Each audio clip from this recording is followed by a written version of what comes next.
Trascendental no es lo mismo que importante.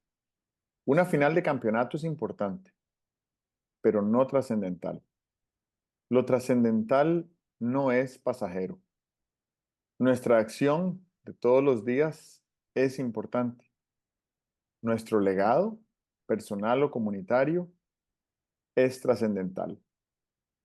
Buenos días, Álvaro Cedeño y Álvaro Cedeño les saludan en este episodio número 235 de Diálogos con Álvaro Cedeño. Esta es una conversación intergeneracional que toca temas como acción humana eficaz, espíritu emprendedor, transformación de conflictos y política pública. Hoy para conversar sobre el artículo publicado esta semana en la página web alvarocedeno.com titulado Trascendencia. Papá, ¿qué tal por allá? Muy bien, muy bien. Bueno, me alegro mucho. Este concepto de trascendencia yo lo asocio con un curso universitario que era de filosofía del derecho y Ajá. ese curso de filosofía del derecho todos los años cambiaba de tema. Ah, Me imagino que tenía una limitada cantidad de temas y el año que yo lo estudié era derecho y trascendencia.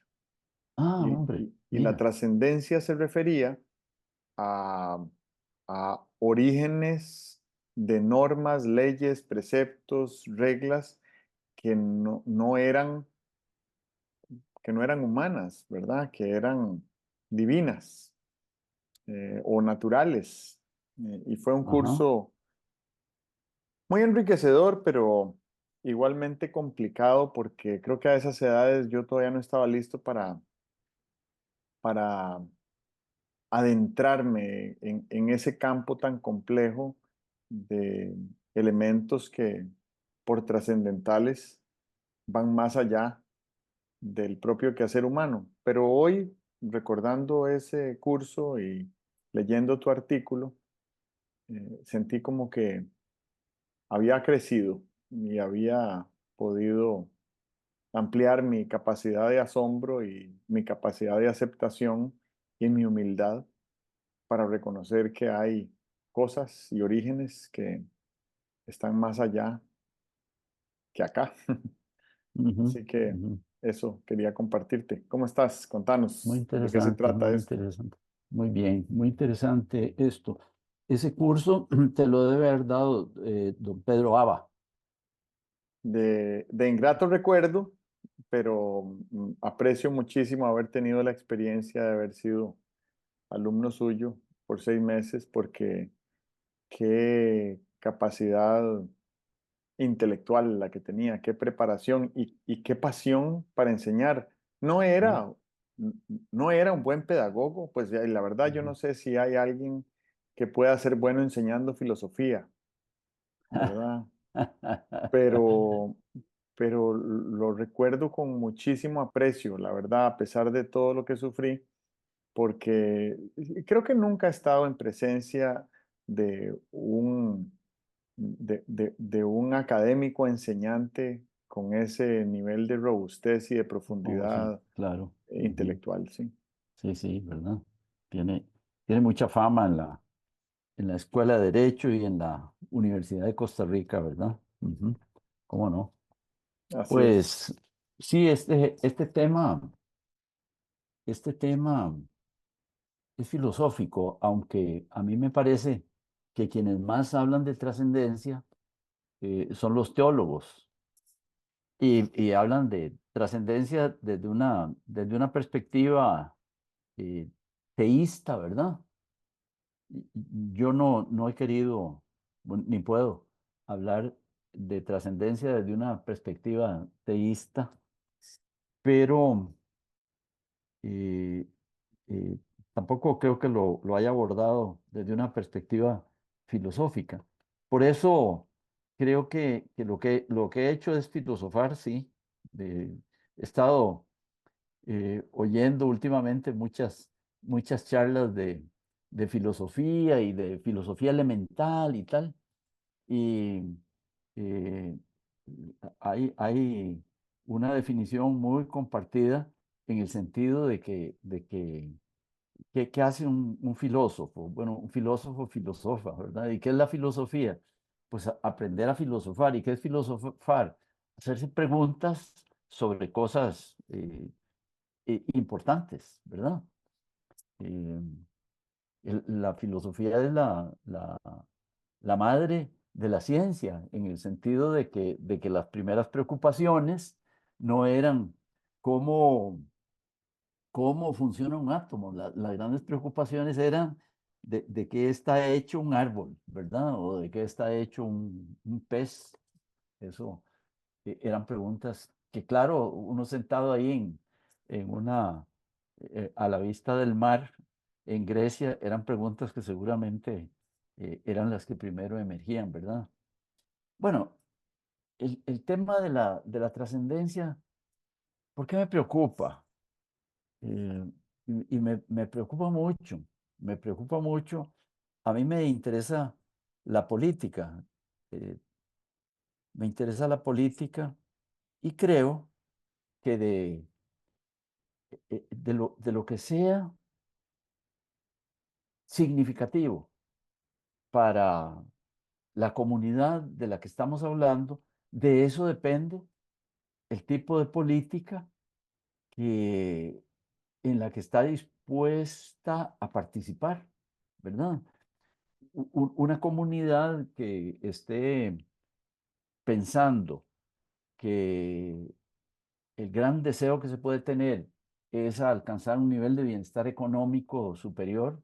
Sí, yo me acuerdo eh, cuando cuando el país era subdesarrollado, cuando el país era subdesarrollado, querer que hubiera desarrollo era muy importante porque eso quería decir escuela para más gente, eso quería decir zapatos para los chiquillos que iban a la escuela, eso quería decir casas, eh, eh, casas con mínimo de condiciones físicas.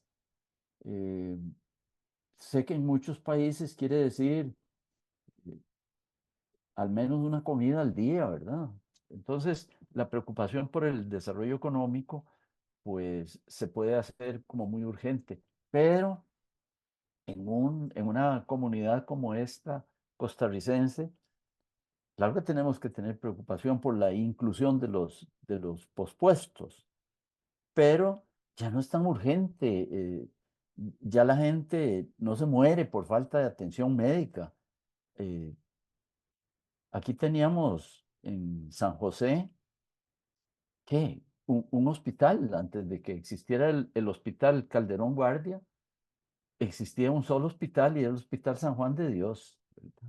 Entonces uno puede pensar en las dificultades de atenderse que había ahí.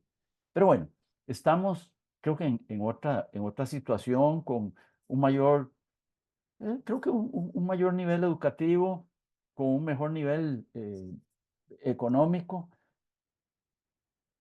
pero creo que se nos quedó subdesarrollado el tema de lo político.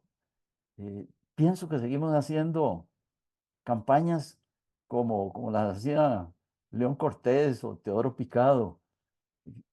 Seguimos, seguimos sin plantearnos debidamente el tema de para qué es el poder que uno busca cuando está en política. Es que yo me niego a aceptar que una gran comunidad pueda estar de acuerdo en que el poder que se busca en las actividades políticas es con una finalidad en sí mismo, ¿verdad? Buscamos el poder porque queremos tener poder. A mí me parece que sería muy constructivo, muy retador para las comunidades que el poder se buscara para trabajar por el bien común. Y no estoy hablando del bien común, no nos imaginemos un camión en la esquina repartiendo pan, eh, o un camión en la esquina repartiendo uniformes para la escuela, ¿no? Yo me imagino el bien común como un esfuerzo por ir consiguiendo que los habitantes de una comunidad tengan más oportunidades para llegar a ser la potencia que son. Todos nosotros somos una cosa. Hay unos abogados y unos mecánicos y unos cocineros, pero eso es lo que somos hoy. Todos tenemos una potencia de llegar a ser o mejores abogados o mejores cocineros o unos ciudadanos más sensibles o unos eh, miembros de la comunidad más solidarios. Bueno, ese es el bien común y con el bien común creo yo que desde luego vienen cosas relacionadas con lo material, pero me parece que el bien común, a mí la palabra bien, a pesar de que en economía el pan que nos comemos, el zapato que nos ponemos, la entrada al cine que compramos y tal, son bienes, ¿verdad? Son bienes. Pero me parece que los bienes más importantes son los bienes, los que no se ven, la, la, la salud, la empatía, la solidaridad, la sensibilidad por los asuntos importantes. Me preocupa mucho cuando muchas de las cosas que percibo, las percibo como una gran fiesta, ¿verdad? Yo percibo a la gente siempre planeando dónde ir a comer y qué partido ir a ver, qué obra de teatro ir a ver, qué película ir a ver al cine, qué oír, qué es el último éxito, etcétera. Y ni se diga con las redes sociales, ¿verdad? Que esas son como preocupación. Yo, yo me pongo a observar a la gente que hace cuando le suena el timbre del teléfono, o el primero, el timbre de que te llegó un mensaje. Hay gente que salta a ver el timbre del mensaje. A veces se disculpan y a veces no se disculpan, pero saltan a ver el puñetero mensaje. O sea que me parece que están centrados en cosas que no son trascendentes, porque no es que les van a decir, mira, se acaba de descubrir no sé qué, sino que te van a decir, aquí estoy tomándome una Coca-Cola. Entonces, pienso que lo que le anda faltando a la política es que todos los electores y los elegidos y los candidatos a ser elegidos le dediquemos algún tiempo con alguna seriedad, o mejor, mucho tiempo con mucha seriedad al tema de la trascendencia de la política, porque no puede haber nada más importante que la trascendencia y no hay actividad humana que tenga más impacto sobre la trascendencia de una comunidad que la política. Y no veo eso. Más bien veo como una superficialidad en el manejo de las cuestiones políticas y particularmente en estos últimos años. Y eso me preocupa porque la superficialidad no solo la veo de parte de los que podríamos llamar transgresores de las normas funcionales para el ejercicio de la política, sino que la veo también del otro lado, la veo en la oposición, la veo en la gente que no es oposición y que están en la barrera simplemente diciendo cómo están viendo la corrida de toros y veo mucha superficialidad. Me hiciste pensar de nuevo en mi facultad de Derecho, porque yo he reflexionado mucho sobre esa carrera de Derecho que yo hice en la Universidad de Costa Rica, porque de los 60 cursos que llevé para formarme como abogado, 12 eran sobre filosofía. Y eso me parece altamente formativo.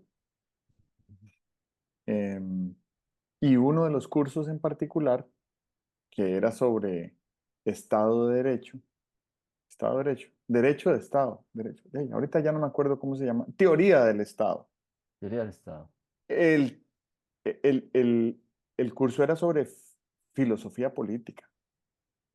Y cuando uno estudia las grandes obras de la filosofía política de la era republicana, democrática de la humanidad, eh, e incluso unos 100 años para atrás también, ¿verdad? Me parece que el Leviatán de Hobbes es anterior a la era republicana, pero era un discurrir filosófico muy enriquecedor y todavía muy pertinente respecto al poder y respecto a la absolutez del poder, ¿verdad? Y por qué es tan conveniente, beneficioso, efectivo, recomendable, productivo que exista división de poderes, ¿verdad? Eh, pues a alguien se le ocurrió que hubiera división de poderes, pero no es una ocurrencia. Es algo que a alguien se le ocurrió, que fue pensado muy seriamente en múltiples escenarios eh, futuros que se les pudo imaginar, que se pudieron imaginar en aquella época. Estamos hablando finales del siglo XVIII, allá para cuando se fundó la, la Federación Estadounidense, cuando se fundó la República Francesa. En esa época se pensaba que eso era lo conveniente que siguiera después del régimen imperial o del régimen colonialista, y desde entonces hemos puesto a prueba el experimento y ha funcionado, ¿verdad? Un experimento que funcione 250 años, me parece que no es para descartarse de la noche a la mañana. Y me parece también que, como decía algún profesor universitario también, el frío no está en las cobijas, no es en la división de poderes donde está la ineficacia. Y aquí te convoco, te consulto, ¿verdad? ¿A dónde es que está la ineficacia en la gobernanza pública? Y podemos conversar sobre el tema, o por lo menos conversar de manera hipotética, ¿verdad? A mí me parece que una hipótesis es algo que le escuché hace un par de semanas a un experto en tecnología digital, experto, empresario exitoso que vendió una empresa de tecnología digital, que dice que lo peor que le pasó a la humanidad son las redes sociales. Y yo no las quiero satanizar porque me parece que continúan albergando la promesa de de un mundo donde se propague la felicidad y la solidaridad, etcétera, ¿verdad? Eh, pero sí me parece que la toxicidad de las redes sociales y el diseño adictivo de los dispositivos inteligentes para la extracción de dopamina de nuestro cerebro, eso creo que sí ha sido muy nocivo para todos. Eh, y bueno, me fui por esa tangente, pero en realidad lo que quería decir es que eh, creo que lo que nos ha hecho ineficaces ha sido la forma como nos comunicamos respecto a las razones políticas por las cuales aspiramos al poder, los seres humanos, porque todos aspiramos a algún grado de poder en Sí. algún Ujú, contexto de nuestra existencia, ujú. ¿verdad? Yo diría que en lo que no aspiramos al poder es en respecto a nuestro propio bienestar individual, eh, interno, digamos. Ahí no es un asunto de poder, es un asunto de cómo nos, nos cultivamos, como si fuéramos una plantita, ¿verdad? Los seres humanos somos plantas y tenemos vocación de aprendizaje, curiosidad, y un espíritu emprendedor que nos permite seguir emprendiendo y aprendiendo mientras tengamos lucidez y autonomía, y quizás aún sin autonomía lo sigamos siendo. Pues filosofía política, me parece que eso es un tema del que hablamos poco. Y esto me conecta con la seriedad y la profundidad que me ayudaste a recordar que tiene la cultura noruega. Tuve el privilegio de vivir 2 años en la cultura noruega y todos mis compañeros eran noruegos. Entonces, las horas de almuerzo era eh, entre noruegos y yo, ¿verdad? Eso me dio mucha profundidad cultural respecto a la cultura noruega. No es como otros entornos académicos en los que he estado que son multiculturales, entonces hay grupos de pakistaníes, indonesios, vietnamitas, etcétera, que también es muy rico, pero la profundidad de la cultura noruega, recuerdo este elemento en particular, y es que hasta caminar a la parada del bus, que era una caminada de 4 minutos, las conversaciones eran profundas y serias. Y no quiere decir que los noruegos sean aburridos o que no haya espacios de entretenimiento, ¿verdad? O que no Ujú. tengan un esparcimiento social para irse a tomar una cerveza o varias, porque eso también les gusta tomarse varias. Pero aún en esos contextos de tomarse varias cervezas, la profundidad de las conversaciones y los temas que les preocupan y el abordaje de esos temas es muy serio y muy profundo. Y no se trata de pensar que eso tiene que ver con el hecho de que sean un país muy rico y desarrollado.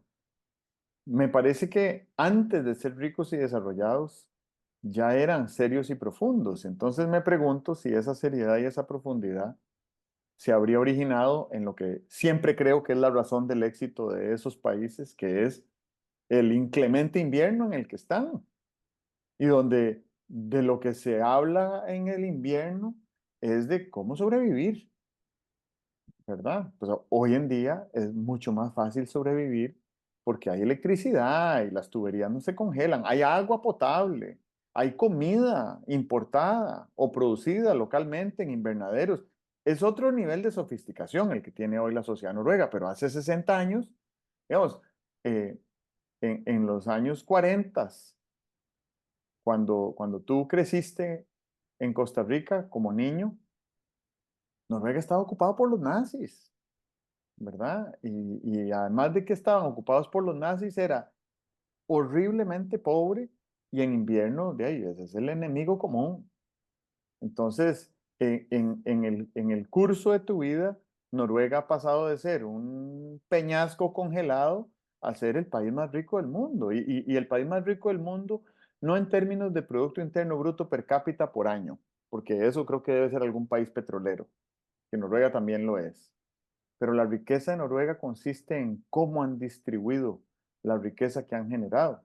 Y entonces en Noruega te decían hace 20 años que si uno nace noruego en este momento, tiene absoluta certeza de que sus hijos, nietos y bisnietos seguirán siendo ricos. Y eso me parece que es eh, una manera muy interesante de estructurar un Estado a partir de la seriedad y la profundidad con la que se discute cómo vamos a hacer para que alcance para todos primero, ¿verdad? Porque los noruegos, antes de ser ricos, fueron equitativos. Entonces la pobreza era pareja, pero conforme se fueron haciendo ricos, la riqueza también se hizo pareja. Y ahí es donde siento que nosotros tenemos un, un fallo, ¿verdad? Tal vez esto sirve para abonarle a las hipótesis que estaba empezando a elaborar hace un par de minutos. Y es que nuestro sistema funciona, solo que no alcanza para todos y Ujú. está muy desequiparado. Para unos es altísimamente beneficioso, por razones lícitas o no, pero para otros es altísimamente eh, eh, degradante, ¿verdad? No alcanza. Sí. Eh, eh, querría decir que no alcanzaba el Estado, pero no es un tema de Estado, es un asunto de oportunidades, porque si el Estado le pone una oportunidad Claro. en la mano a una persona, es la persona la que tiene que convertir esa oportunidad Ujú. en materializarla, ¿verdad? En algo tangible, en éxito, en prosperidad, etcétera. Pero si el Estado es incapaz de siquiera llevarle la oportunidad a las manos a esa persona, entonces sí también hay un fallo del Estado. Y hace unas semanas conversábamos sobre la Revolución del 48 y decíamos, yo recuerdo que citábamos a Enrique Obregón Valverde, a don Enrique, Ujú. que en paz descanse, que él decía que la verdadera revolución del 48 era haberle permitido a una familia campesina creer por primera vez en la historia de este país que sus hijos podían ser algo más que campesinos y que esa promesa se sigue cumpliendo en la Costa Rica de hoy. Ujú. Ujú. Eh, y la constitución política del 49, que consagró muchos de esos cambios de la revolución del 48, dentro de 5 semanas cumple 75 años. Y dentro de 3 meses llegamos al año 2025, lo cual quiere decir que se fue el primer cuarto del siglo XXI. Y si pensamos en 75 años más, estamos inaugurando siglo. Entonces, la pregunta de filosofía política y de eficacia y estrategia del bien común sería cómo se concebiría la revolución del 25 para que unos ajustes leves o profundos nos alcancen para generar abundante bienestar que sea suficiente para todas las personas de este país, quienes ya existen y quienes están por existir o quienes están por migrar para fines de siglo. Y eso también me parece que es algo a lo que me gustaría echarle una pensada. Bueno, no es una pensada, creo que es, a propósito de trascendencia, es abordar un proyecto de legado sobre esa Costa Rica en la que no viviremos ni tú ni yo, em, porque no estaremos vivos. Entonces, eso sí me parece que cuando uno piensa a tan largo plazo, primero, no estamos haciendo un ejercicio iluso de decir, ¿y qué pasará dentro de 75 años? ¿Qué podemos hacer por esa gente? No, nos estamos basando en lo que ya hemos logrado. Sí, sí se puede diseñar unos principios Ujú. revolucionarios Ujú. que generen bienestar 75 años después de consagrados, de promulgados. Eh, y por otro lado, pensar a tan largo plazo me parece que saca de la ecuación un factor con el que muchas veces nos tropezamos, que es nuestro propio ego, ¿verdad? Si nosotros nos echamos una pensadita de cómo va a ser, de qué es el mejor país que nos podemos imaginar cuando ya no estemos, entonces estamos hablando del legado.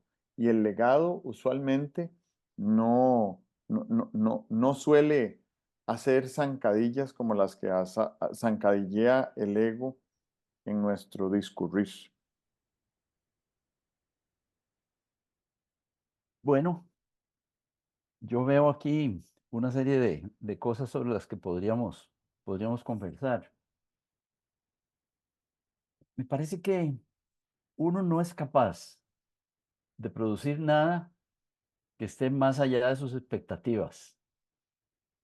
Y lo primero que habría que hacer es abrirle la ventana a las expectativas. Debe haber en toda comunidad una cierta cantidad de conformismo, debe haber en cada comunidad una cierta limitación de las expectativas.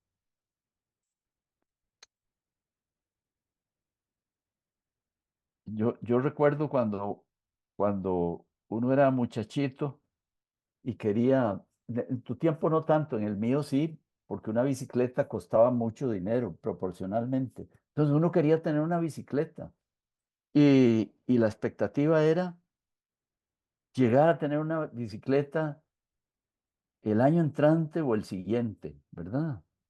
Supongo que para mucha gente la expectativa es eh, llegar a tener una casa. Para mucha gente la expectativa es concluir una carrera o concluir su bachillerato. Son importantes esas expectativas, pero ¿qué tal si lo que tenemos en cuanto a expectativas es como una tapadera que nos lleva a tener unas expectativas eh, de poco alcance? ¿Y por qué no tener unas expectativas superiores, verdad? Por qué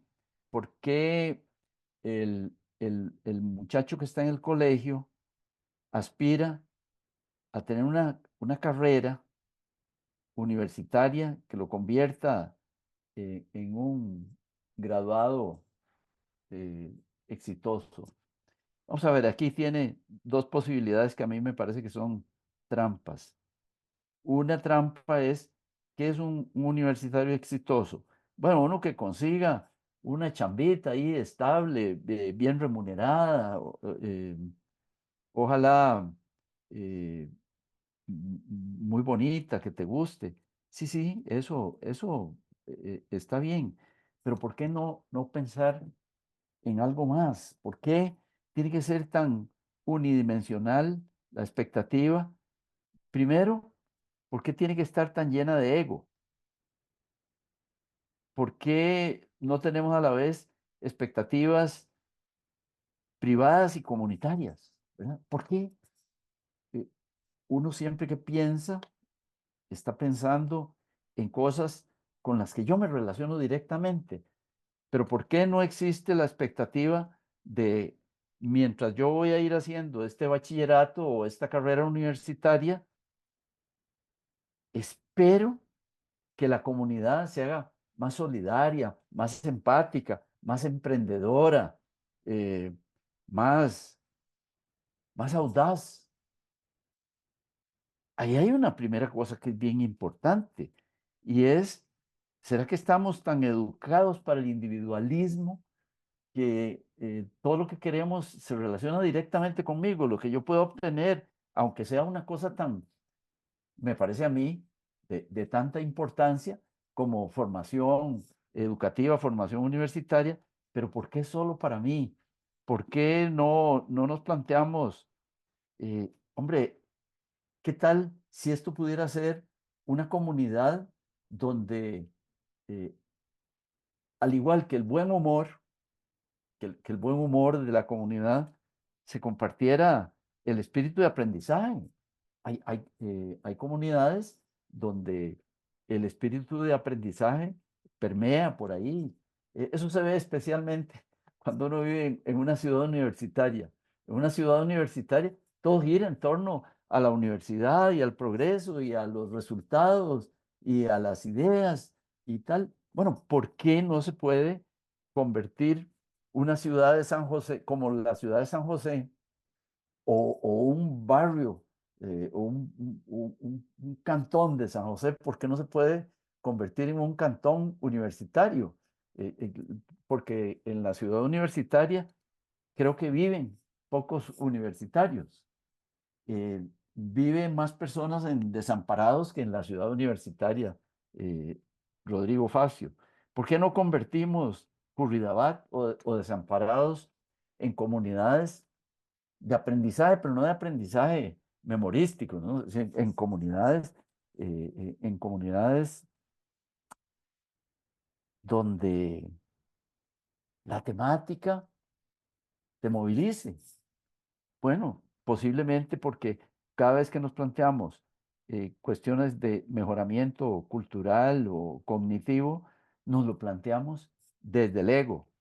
Yo quiero ser más, yo quiero lograr más y tal. Entonces, abrir esas expectativas hacia lo comunitario me parece que sería de un valor muy grande. Creo que eh, hay cosas que está claro que pueden o compiten o dificultan esa apertura hacia ideales superiores. Me parece que la superficialidad lo arruina esas posibilidades de mantener como que las metas altas. ¿Y qué es la superficialidad? Pues la superficialidad o la banalidad es moverse en un territorio de cosas no importantes, de cosas light, sencillas, que no le quitan el sueño a nadie, nunca una pregunta inquietante, nunca un desafío importante. Yo veo que la capacidad que tenemos, las capacidades que tenemos como comunidad, año con año se quedan sin uso. Eso en los distritos y en los cantones y en las provincias, tal.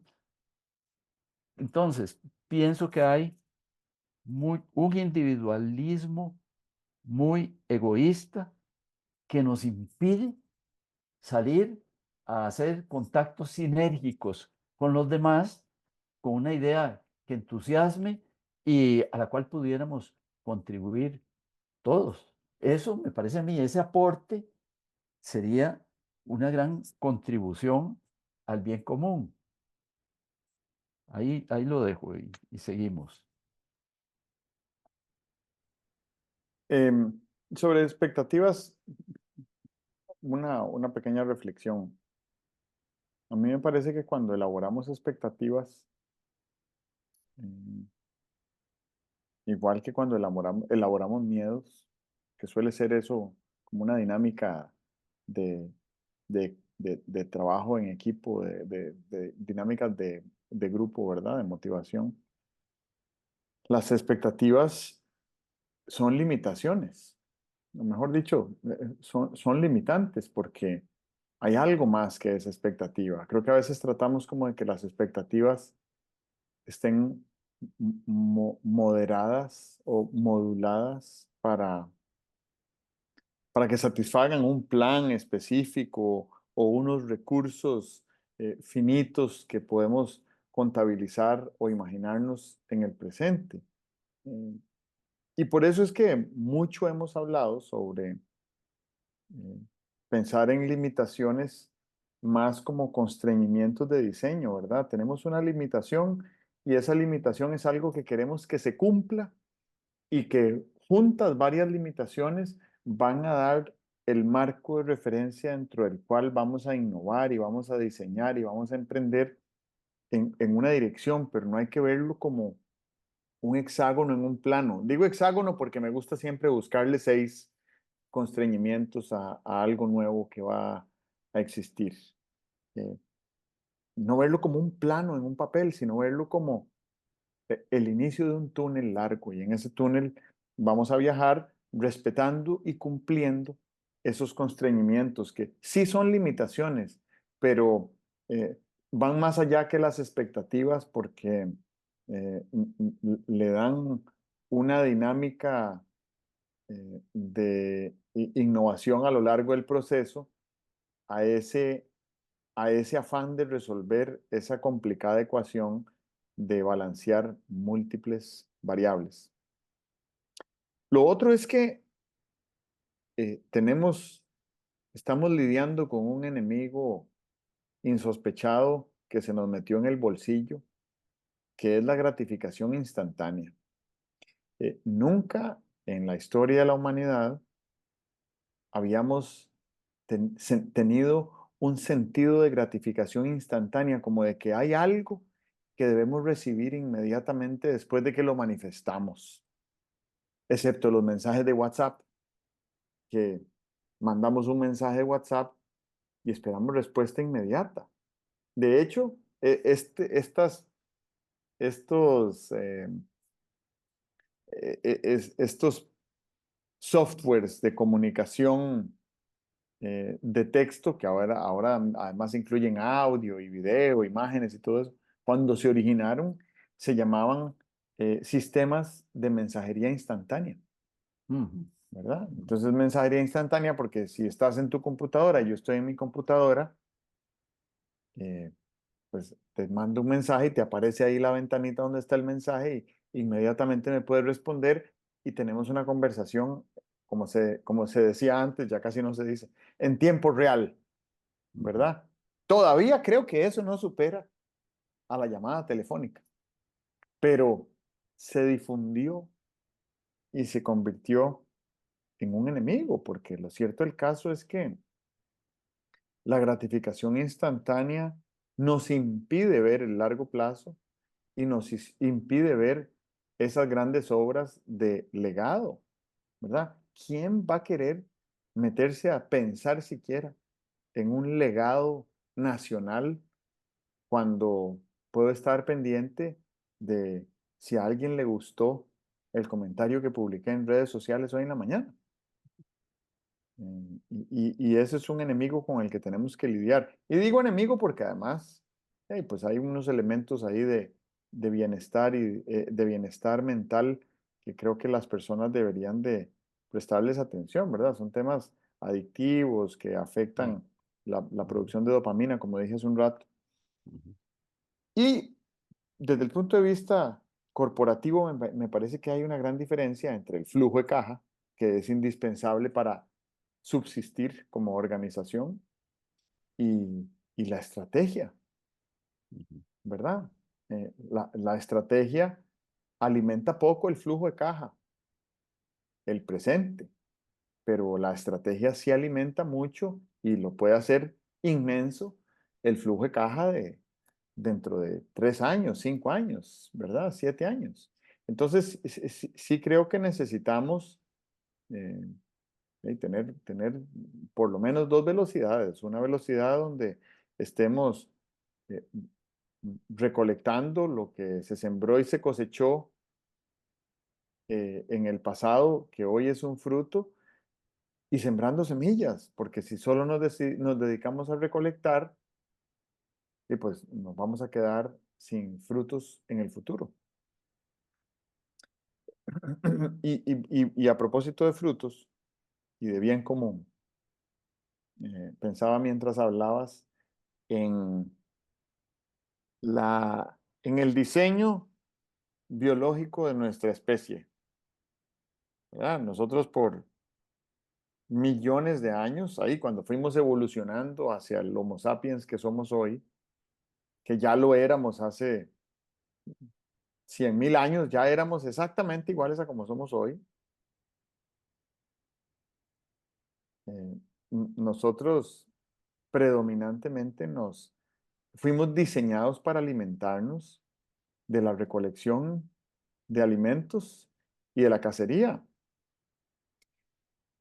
pero no fuimos diseñados para procurar alimentos solo para nosotros. Fuimos diseñados para procurar alimentos para nuestro clan, para nuestra tribu, un poco por especialización eh, de género, ¿verdad? Sexual, mejor dicho, porque como decíamos, creo que la semana pasada, pues la mujer que está en la cueva con 4 niños pequeños, pues es poco lo que puede hacer por ir a traer ujú, alimentos. Bueno, con 4 niños en la cueva y embarazada. ujú, Entonces, el hombre o los niños o las mujeres que todavía no están en edad fértil, eh, salen a recolectar y a traer alimentos para todos, ¿verdad? Y no existía tal cosa en aquella época como jefaturas o delegación de autoridad o empoderamiento. Era un asunto de supervivencia de la comunidad. Y a veces me parece que nos hemos distanciado de nuestra propia biología, porque seguimos siendo así, ¿verdad? Seguimos siendo seres que pensamos en colectivo, obramos en colectivo, servimos en colectivo y entendemos perfectamente bien que un bien común robusto, vigoroso y rico alcanza para todos.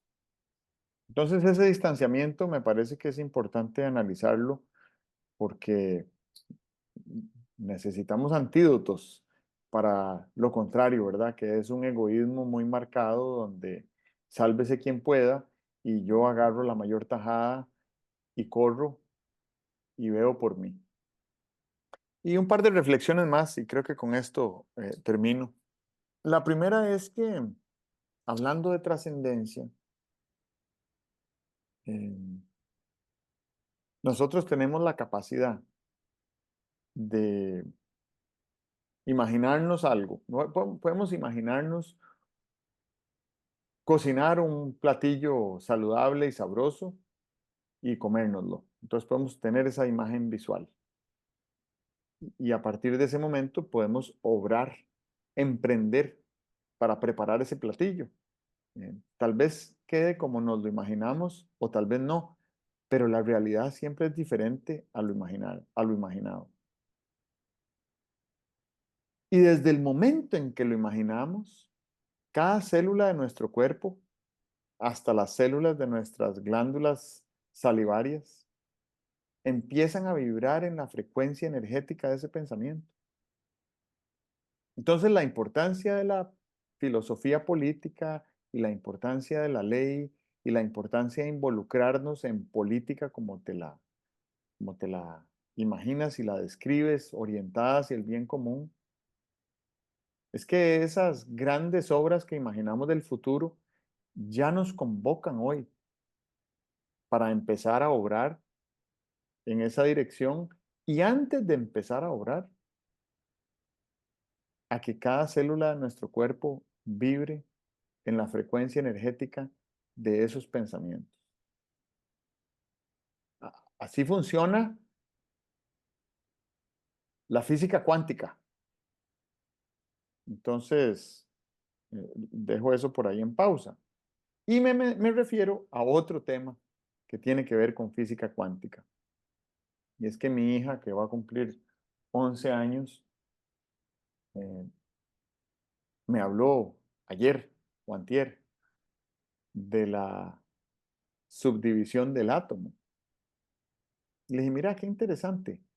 Einstein, que es como nuestro referente de inteligencia humana, Einstein creía que la parte más pequeña e indivisible de la materia era el átomo. Y él nunca supo que el átomo era divisible. Entonces, mi hija hoy sabe algo que Einstein nunca supo. Y eso me pareció un elemento potente para darnos cuenta de cómo evoluciona nuestra especie, sobre todo desde su increíble inteligencia, para que podamos obtener la información necesaria y tomar las decisiones que sean más sabias desde el punto de vista de la supervivencia como biosfera en este planeta, que es el único del que tenemos noticia que alberga la vida. Yo quisiera concluir haciendo un poco un viaje fantástico a la mente de un, de un aspirante a gobierno. Voy a ver tres momentos de tres personas. Me llama la atención ver a Juan Rafael Mora en 1850 anunciando que podría ser que fuera necesario levantarse y robustecer el ejército para ir a combatir a los filibusteros. Y lo hace en tres ocasiones. Me llama mucho la atención porque más o menos, bueno, en la última dice, ha llegado el momento que os anuncié, se los había anunciado al pueblo dos veces. Bueno, no les había ofrecido que iba a ser un gran teatro, no les había ofrecido que iba a ser un estadio, no les había ofrecido que iba a ser la carretera San Carlos, les había ofrecido que por ahí venía un gran desafío nacional y vino a decirles, ahora sí, ya está el desafío nacional aquí porque ya hemos hablado de eso. No nos pasamos hablando pendejadas. Les venía a hablar de lo que les he estado hablando en los últimos meses o años.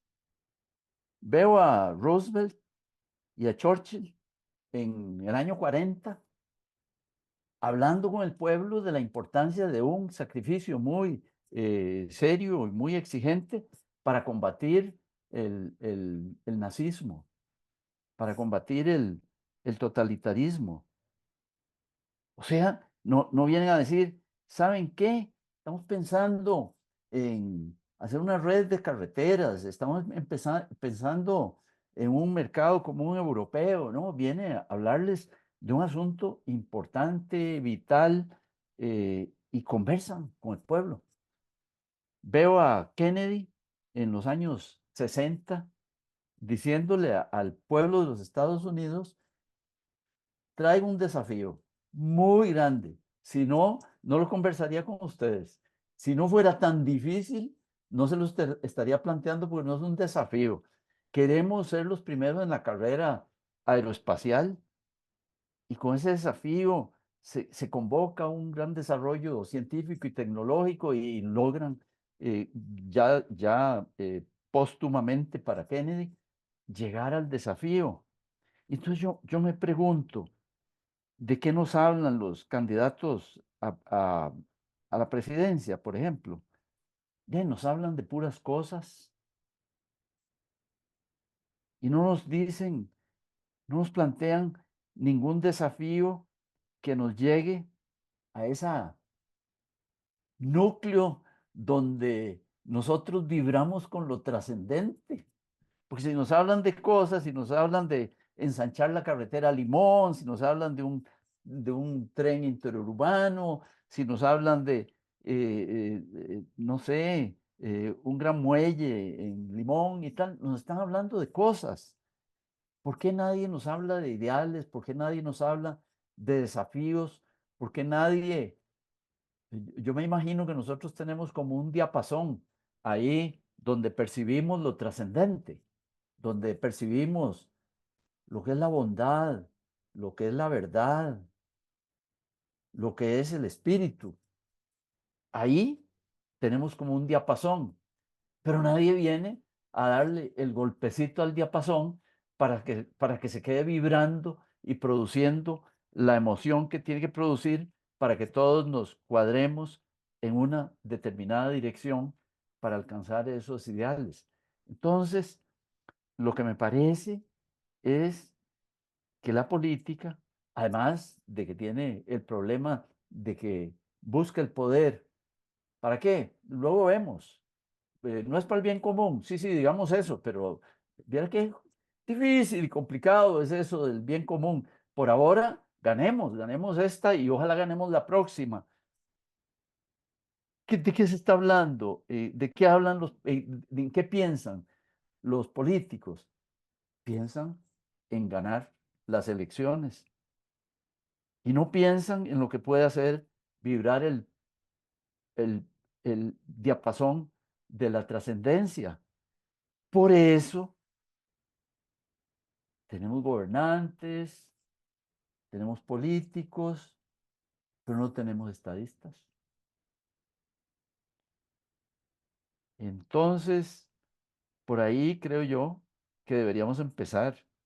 ¿Cómo es un estadista? Y nosotros, los ciudadanos de a pie, deberíamos decir cómo es un estadista y posiblemente en las primeras 50 veces nos vamos a quedar muy lejos de lo que es un estadista. Pero si esto lo convirtiéramos en un tema de conversación, posiblemente seríamos tan fecundos como cuando hacemos los memes de llegó Julio, viene Julio, después de Julio, los memes de Julio Iglesias. Hombre, la creatividad hay que aplicarla a cosas que sean más importantes que estar hablando de esto o ver cómo va el campeonato nacional de fútbol. Pienso que ahí nos hace falta vida comunitaria, que alguien podría decir, ¿cómo que no hay vida comunitaria? Vaya usted a los restaurantes, vaya al estadio, vaya a los cines. Es que eso no es vida comunitaria. Yo quisiera hablar de una vida comunitaria que produzca bienes, disfrute, no solamente para las personas que pagaron el tiquete, sino que produzca bienes, disfrutes para toda la comunidad. Pensaba en cómo hay términos como que se desgastan. A mí el término desarrollo organizacional en las empresas, para mí es trascendente, es ir más allá del estado de resultados, es que la empresa se vaya convirtiendo cada año en más capaz de aceptar retos mayores. Y entonces he pensado que existe un término, así como existe el desarrollo organizacional en las empresas, existe lo que podríamos llamar desarrollo de la comunidad. Solo que cuando hablamos de desarrollo de la comunidad, estamos pensando en alcantarillados, estamos hablando de hacer una asada, estamos hablando de ensacatar la plaza de fútbol o de iluminar la plaza de fútbol. Y eso es claro, el desarrollo de la comunidad, pero constreñido a las cosas. Y yo lo que estoy pensando que nos falta a nosotros como país y les falta posiblemente a los políticos también, salirnos del cajón de las cosas y mirar un poquito hacia, ya no sería un cajón, porque a mí me parece que lo trascendente está como arriba. Tengo esa fijación de que cuando hablo de lo trascendente, miro para arriba. Entonces, hay que mirar un poco para arriba o un poco más allá o un poco más al desarrollo de cada uno de nosotros. Eso me parece que nos anda faltando. Y no es una gran carencia. Uno podría pasar de la falta de ese tipo de problematización a la problematización casi que en semanas, casi que lo que necesitamos es un poco que pensemos en estas cosas y digamos, bueno, de veras, ¿cómo podríamos hacer para dejar de pensar que a lo que tenemos que aspirar es a una Coca-Cola y un hot dog, ¿verdad? ¿Cómo podemos hacer para pensar en esas cosas que significan cosas o ideales mucho más trascendentes que una Coca-Cola y un hot dog? Bueno, por ahí. Buenísimo. Muchas gracias. Muy bien, bueno, nos vemos. Que estés muy bien. ¿Ok? Chao.